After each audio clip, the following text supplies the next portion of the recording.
I'm coming from beautiful Laguna Woods, California, where it's a lovely day outside. It's probably about 65 degrees and a little bit cloudy, but otherwise it's a lovely day for a walk. You just had to say that, didn't you? I'm sorry. You know, last week we had, David will attest to this, we had 85-degree weather. Well, we had 9-degree weather, and we have a snowstorm coming in about 24 hours. Lovely.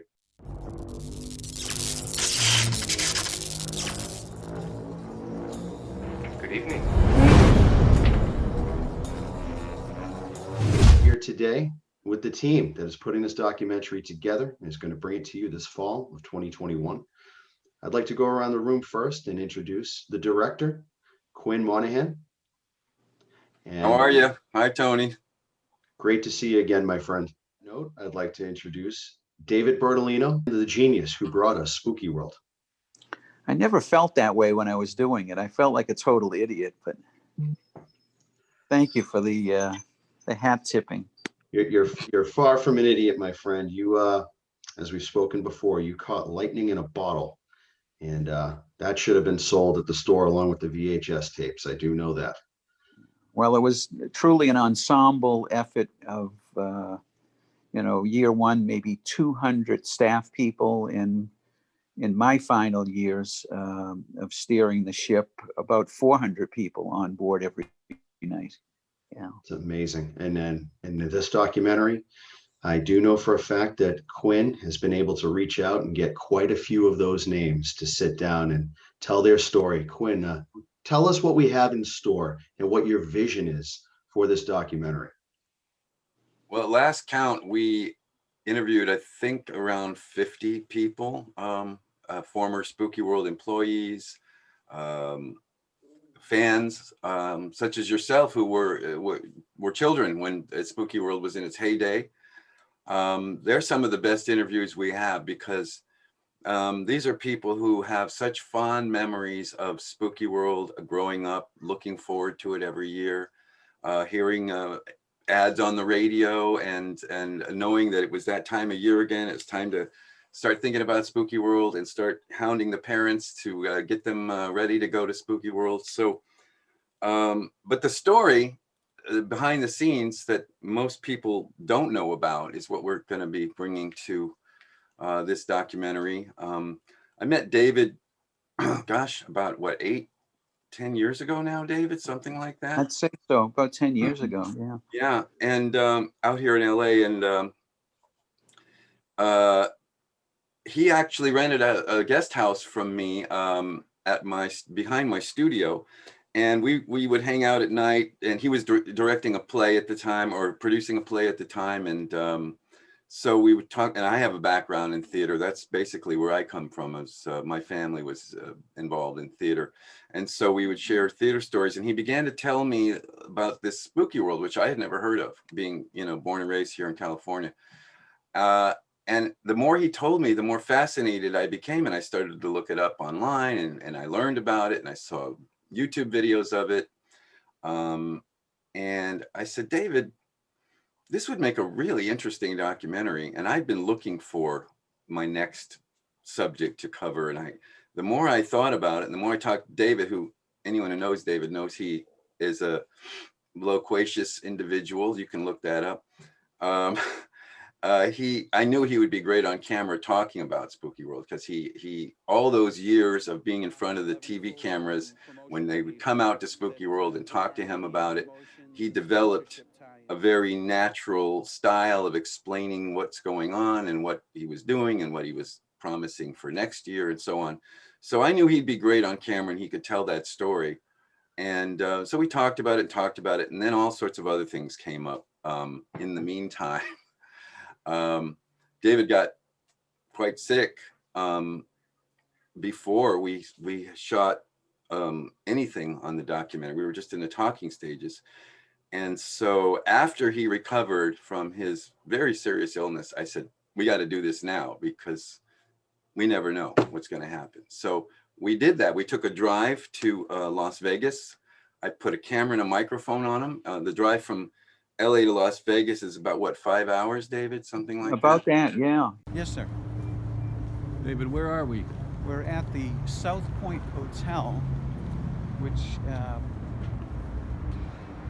one of my favorite restaurants, populates the center of the casino. It's called Michael's, and spectacular gourmet room. And are you here to close some kind of big production deal with the documentary that's being made about you? Absolutely. We just did our first interview today. Very excited. It's all good. And so you haven't been here in a few years, and Yeah, decided... it's been quite a while. Well, let's go inside, shall we? Yes, let's celebrate our first interviews. Absolutely. Yes, sir. The audio recording I got of David telling me the whole story. And actually, I had thought about doing a documentary on David because aside from Spooky World, he's had a really interesting life. And so I said, let's talk about your life and Spooky World. And by the time we come back to LA, we'll know what we're going to do here. And by the time we rolled into LA, we both looked at each other and said, we're going to make a documentary. The 90s is very interesting to a lot of people who grew up in that time now. And you know, obviously I was an adult by that time. And when you're living in a time, you never realize how important it is. But the late 80s, the early 90s were, I think, shaped most things that would come after it in terms of all the technology that was breaking, the music that was changing, all our mores, our sensibilities. And for better or worse, the 90s, the early 90s, late 80s, early 90s set the stage for the world we live in now. And Spooky World was at the forefront of so much of that. Was at the forefront of understanding what horror had become from what it was, the old universal horror versus the later slasher and Freddy and Jason and all the rest, what horror had become. I think David knew at that time that everything had sort of come together for him, his background in costumes, etc. And his everything he had learned about the Halloween industry, it had all seemed to come together at that moment in time. And I'll let David speak on that some more. Well, you know, just a little background. I, grew up in my work ethic at my dad's joke and magic shop, and worked there as a little kid. And so I was always surrounded by Halloween, Halloween props, decor, costuming, makeup, theatrics. And so that's where I got a little bit of my background. And from that point, just to go right to the meat of it, I was later employed by Ruby's Costume Company and was their sales manager for the New England states, and traveled on the road with them and met, backyard haunters and, people running like a JC's, little fundraiser haunted houses, but nobody really had a, ultimate Halloween attraction at that point. And I heard of a story of somebody operating a hayride in Egg Harbor, New Jersey. It was called Haunted Hayrides, operated by a fellow by the name of Drew Benson. And that was an inspiration. I read about that in the USA Today. I took a flight the next day and checked it out. And I was blown away by what I saw. It was, very amateurish, but yet it had so much potential. And I looked at that and said, boy, if they just added a paintbrush of, quality theatrics, some effects, they could bring this to such a greater level. And so that's what I did. I explored running to try to operate a hayride. And I finally, after a year of searching, found this location in Berlin, Massachusetts, and opened up a hayride operation. In a nutshell, that's how it started back in 1991. Spooky Hayrides, not Spooky World, ladies and gentlemen. Spooky Hayrides. Well, And one of my first celebrities, as I mentioned, the Quinn, we've talked about this extensively, is that in year one, as I do in business, I surround myself with people that are smarter than me. So that's 99% of the people in the room are smarter than me. And so I brought on some celebrity guests to sign autographs. But most importantly, I brought on Tom Savini. I went right to the top. He's a world famous special effects artist. He had background creating the character Jason for Friday the 13th. Did effects in tons of movies with Romero and so forth. So I brought Tom's expertise onto our hayride trail. He gave me suggestions, and as you'll hear in his interview, will say, "Damn it, David did everything I suggested," and I did. My ego was not there that I had to take the credit for it, and so Tom, with his wisdom and influence. We put a lot of his ideas on the hayride trail, and the following year too, created the Tom Savini haunted house, and that was pretty spectacular. I mean, all those effects, and then we introduced animatronics. We had the live element of actors, and during my tenure, we were up to 6 haunted house attractions. A museum populated with original artifacts, props from first run horror movies. And of course, the signature hayride, which is why Spooky World began its journey right from day one. Yeah. well, Folks, I guess we don't need to do a documentary now because David pretty much told the whole story. There you have it, folks. There you have it. Well, we just gave it away for free right in the middle of winter. There's lots more story behind the story, I promise. There is so many stories behind this story. It includes a lot of, some titillation. It includes some triumphs. It includes some failures. It includes a lawsuit from the town who was trying to close us. And I got great it's funny, doing these 54 interviews, it revealed a lot of things that I just was not aware of. I was just told by our team of attorneys in a recent interview about why we were closed down and who was at the bottom of it. And I'll leave that as a cliffhanger. I won't fill that blank in. And also some heartfelt sentiment from the many cast members at Spooky World that how they enjoyed their job. It's as Quinn said in the pre-conversation here, many interviews were from folks who said it's the best time of my life. I've been chasing that dream of enjoying my work all my life, but Spooky World was the best, and nothing's ever topped that. And so I am totally flattered by hearing. It's kind of tearful that we've done a year's worth of interviews, and hearing these people just be so emotional about what they experienced at Spooky World, how it was the best job they ever had. And even the fans will talk about it like it happened yesterday, that they just it was the highlight of their lives growing up as kids to go to Spooky World. And speaking as a fan, I can verify that you can drift away in your mind to those moments back in the 90s, feeling that hay under your feet. Just the sound as you were approaching it, just the volume of people was just absolutely amazing.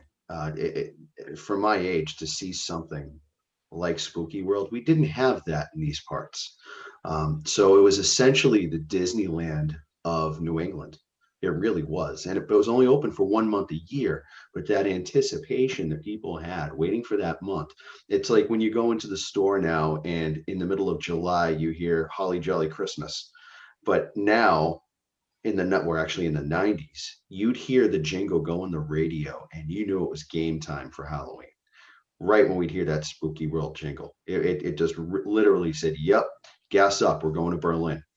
So David, it's going to be incredible. I've had a chance to see a few of the clips that Quinn's been working on, and I've had the privilege to help in production behind the scenes in some capacities. And you folks are in for a treat. You know, I'll tell you something. I love the fact that this documentary peels back the curtain and you get to see behind the scenes, because a lot of people will look at it and say, oh, you're open 1 month a year and 150,000 people coming in. They have no idea what it took to present Spooky World. And this will actually show what it's like, the media, working with TV, working with branding and sponsorships, creating radio explosion, creating a billboard campaign, word of mouth. I mean, it was just phenomenal because it was an 11-month-a-year effort to get ready for the next season. And as you know, Anthony, you know, visiting as a guest, as a super fan, I might add, that, you know, we always surprised you. The following, we've always, you know, surprised you when you returned. There was a whole new mega attraction open. And so, you know, we just reinvented ourselves every year. A rolling stone gathers no dust, and neither did any of the attractions there, because you kept upgrading. That was one of the things that was amazing about it. But it still kept that core feeling when you'd walk there saying, I know I'm at Spooky World, but this is a welcome wrinkle. Everything just seemed to improve in the right way without taking away from the park itself what it was. And that was what's special. It was truly special, that place. And to have the opportunity to be sitting here speaking with you on what is going to be the 30th anniversary of the opening of the Berlin location, about what you helped put together, and you put all the right people in the right places. And I want to mention to folks, if you haven't seen the announcement, we're about a week out now from when we broke the news. Mr. Tom Savini, we are honored to have as the executive producer. And he is one of many celebrities who has given their time to speak of the wonderful moments and experiences that they have had at Spooky World. Quinn, can you let the folks in on just a few of the names that we have in store for them coming up this fall? Well, first I want to just add something that you just said, because people should know you're part of the production. When David and I traveled to Boston in September of 2019 to start gathering interviews, you're one of the first people we went to see, because David described you at that time as a super fan who he had been communicating with, who had purchased some of the things from Spooky World, like the sign we see over your head. And he said, this guy went to Spooky World as a kid. He loved Spooky World. And I think he'd be a great person to interview, because we were mostly there. Excuse me. We were mostly there to interview former employees and staff at Spooky World. And I said, absolutely, I want to talk to the fans. So we met you. And I think right there that day that we interviewed you in your home and filmed some of your collection, I said, you know what, I'd like to have you join the production, because I got through our conversation that you were involved in production. And subsequently, you went and filmed some interviews for us. You filmed Adam Green. You filmed Kane Hodder at Rock and Shock. Yes, the late great Rock and Shock convention. Yeah, after we had already left town. And you've done countless things for the production since then. So people should know you are one of the producers on the film. So now that I got that other, what was the other question you asked? Well, first of all, I want to thank both of you for giving me this opportunity.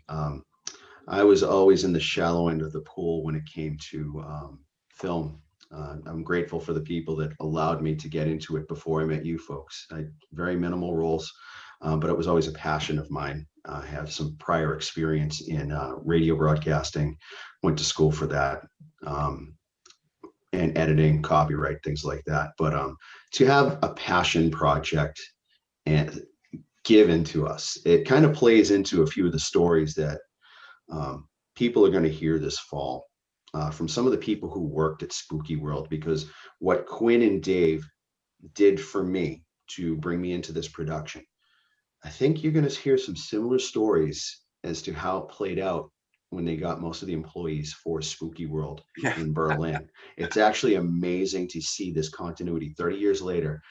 They're giving this person who's passionate, who likes to collect some horror items, and basically grew up at Spooky World. And the fact that you came out of that interview and said, we need you on this production team, it satisfied not only as a fan, like, wow, I have an opportunity, but the creative side of me since working on this has just been completely satisfied. And I couldn't thank you both more.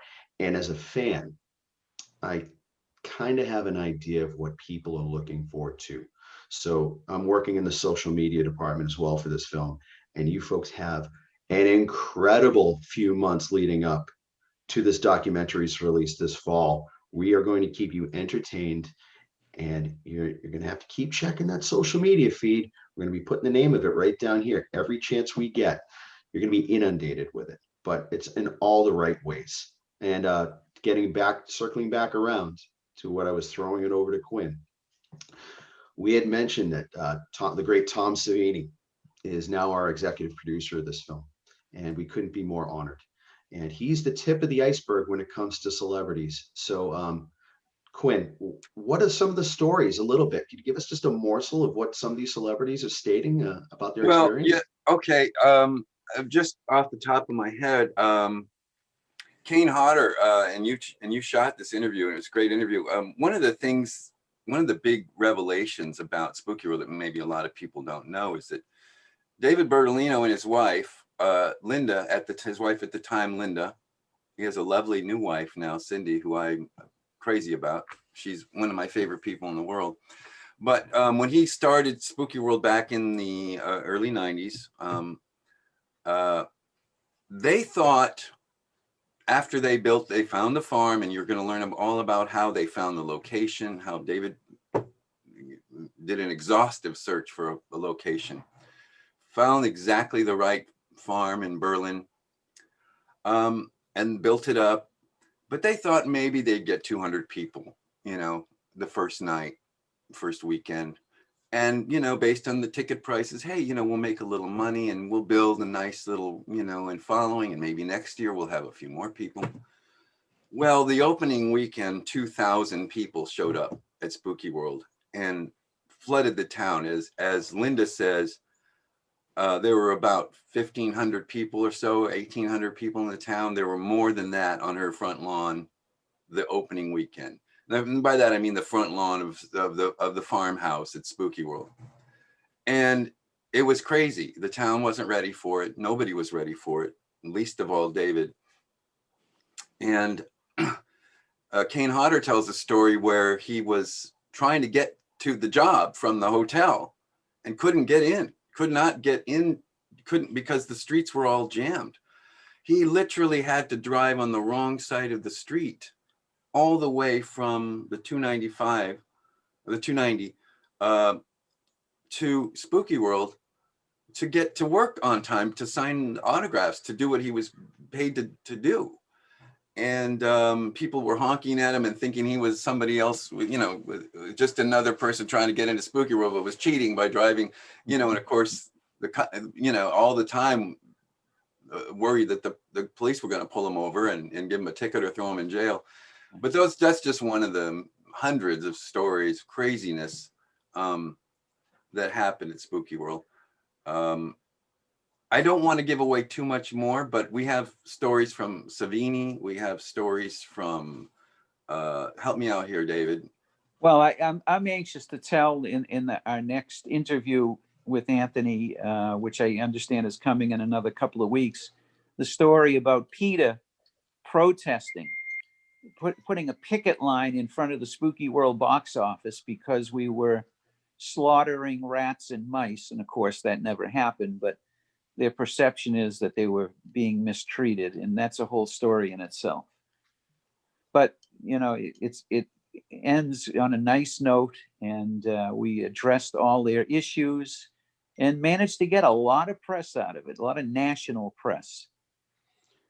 We have to remember the Today Show. NBC basically lived there in the 90s. Yeah. They had Today Show, you had the Tonight Show, You had Willard Scott did the weather there.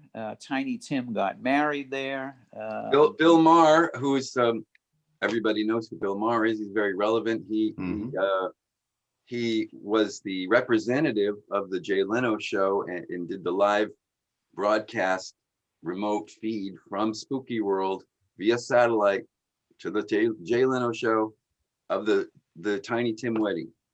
And you can't see that on YouTube. You got to see our video. You got to see our movie to see that part. And that's crazy. We also have Bobby Boris Pickett singing the Monster Mash. You know, I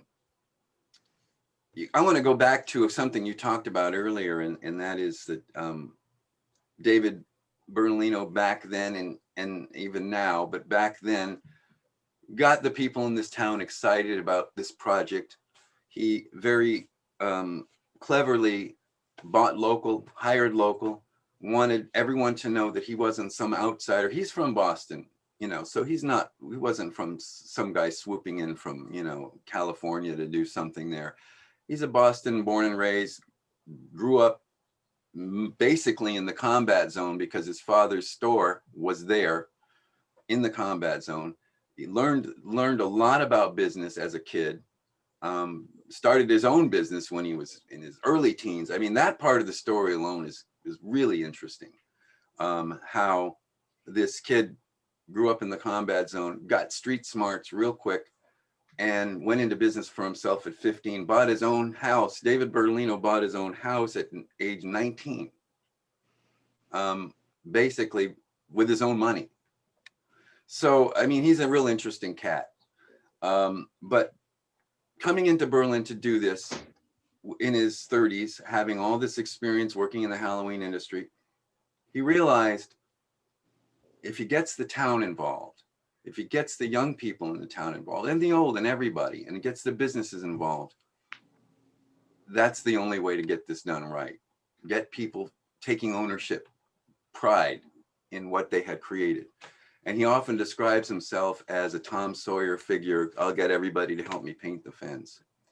And that's exactly what he did. I mean, he paid them, but I mean, you know, lots and lots of people gave it their all, a lot more than you would just do to some job, some dead-end job. They put their heart and soul into it. And they never lost that feeling. 30 years later, they still feel that way about Spooky World. This really has turned into a family project, which if you look back at Spooky World, it was very much a family environment in many ways, not just your typical, you know, 2 parents, 2.5 kids. You have friends that grew up there together. You have folks that worked there who heard that this production was going on and we're like, hey, interview me. I can't wait. What do you need to help? What can I do? Because as David mentioned earlier, and Quinn has mentioned as well, the energy that entity in Berlin had was just something special. And to know that we have an opportunity to present the entire story, breaking the fourth wall down, because like with a lot of things, the behind the scenes could be even more entertaining than what people took the hayride with. And that's saying something, because that Spooky World Berlin location is holy grounds, even to the point now where if you do a quick search on YouTube and other places, people still go there. It's their Shangri-La, and they want to touch that feeling again. They want to get that energy. And we're going to show you that there is still a heartbeat there. And the people that work there will never forget it. And the people who attended there won't. The story needs to be told. And Quinn, I'm so happy you shook that cage a couple of years ago to say we need to do this now. You know, from a filmmaking point of view, Quinn, what was it about this project that attracted you to it? What was it about Spooky World itself? Because it's honestly, it was this regional haunted attraction that the word of mouth, long before internet happened, the word of mouth in this place permeated throughout the country, to the point where I speak to friends in LA now who grew up there who said, I had heard of this, I just never went there. They said it was amazing. So on your end, a California native yourself, your whole life, what is it about Spooky World that attracted you to this film? Well, you know, as I began to learn about it, I realized that it's very much like my own story. I grew up, my father organized the very first community theater group in my small town of Simi Valley, where I grew up. And from the time I could put a hammer in my hand, and I'm not kidding, when I was 6 years old, our weekends, every weekend was going down and building sets, doing rehearsal. The first show I was ever in, I played Tiny Tim in A Christmas Carol. I was 6 years old. And so I got the theater bug very young. But I began to realize that the building and the putting on of the pageant that was Spooky World was very much like what I had grown up with. My parents would mount these full-blown Broadway type musicals using nothing but local talent. And there was a tight, loving community within that group that was not based on church or something else. It was based on just the pure joy of creating entertainment for others. And the more I learned about Spooky World from David and from videos online, I realized that, well, this was just what they were just doing it by another name. They were putting on a Halloween show. And so the passion, I mean, I can't tell you how many people in interviews said, I would have done it for free. I was shocked to know I was getting a paycheck. I thought it was just like the community was going to jump in and do this thing. So I responded to that for sure. I responded to the idea of people doing things for the pure joy of what it is. One of the actors we have in our documentary started off, she was involved in theater and local theater. So when she heard about Spooky World, she said, oh, that sounds like something I'd like to do. And of course, she brought all of her acting talents. Other people had never acted in their life, but they knew how to swing a hammer, or they knew how to, you know, do lighting or whatever.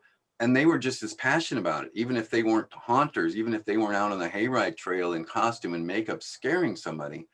They were behind the scenes, setting the stage, running the fog machine, running the lights. Even the people the farmers, the local farmers who drove the tractors around and around the hayride trail all night, every night, they loved it. And you have to say, why? Why do they love driving a freaking tractor when that's what they do all day? Why do they want to drive a tractor again at night? Because they felt like they were part of something bigger than themselves.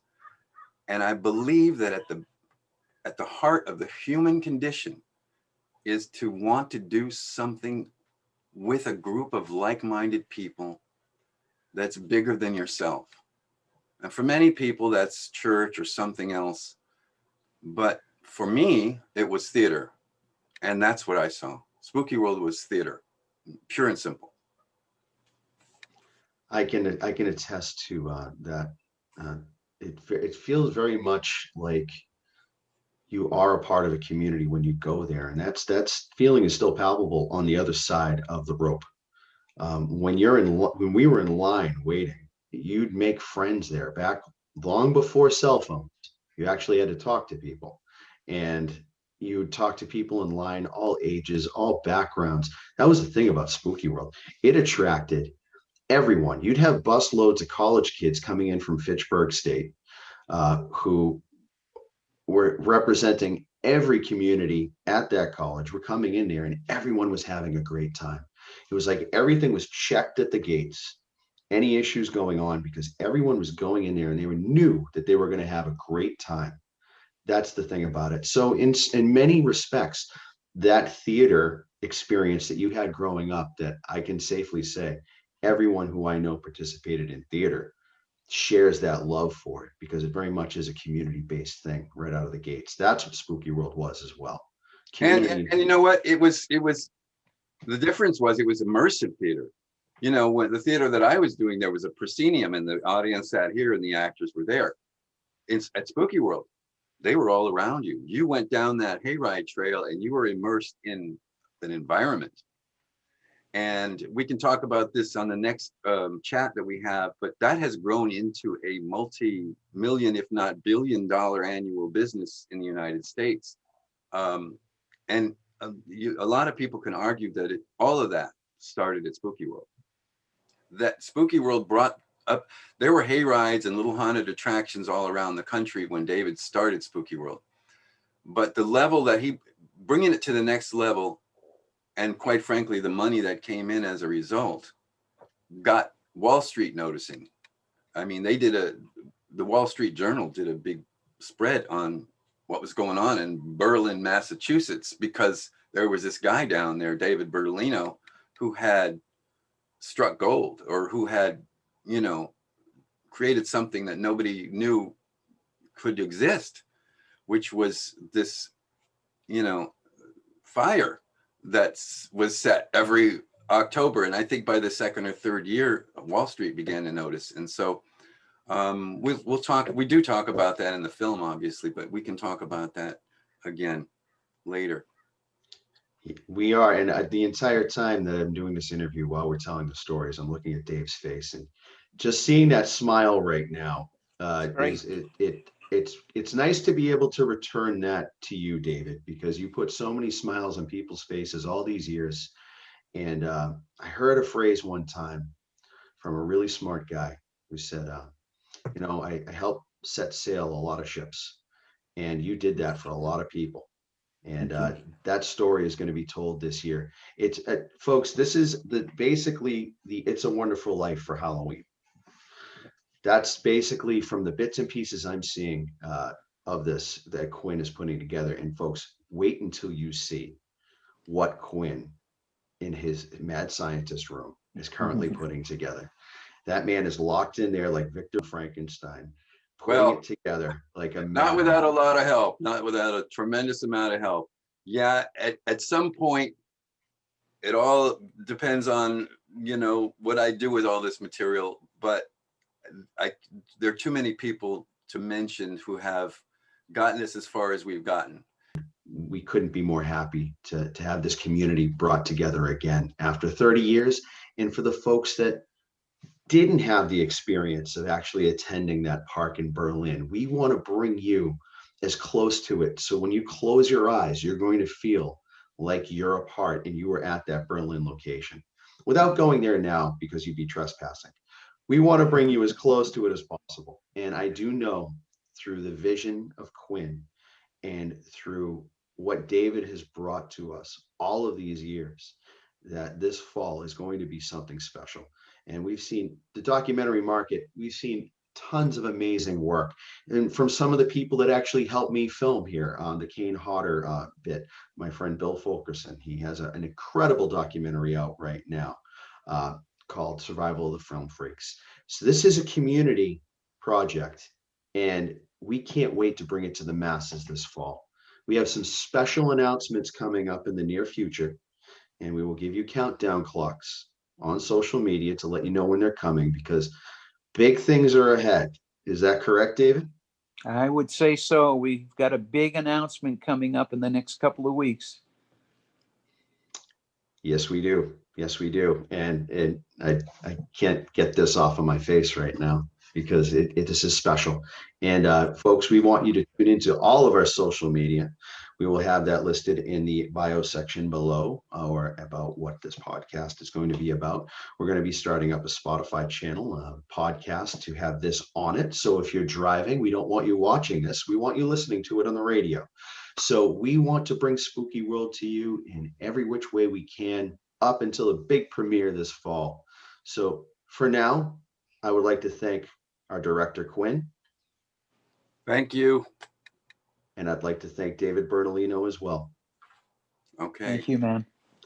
Thank you, everyone, for your time. Great things are ahead. Thanks for joining us in the very first episode of Spooky 101.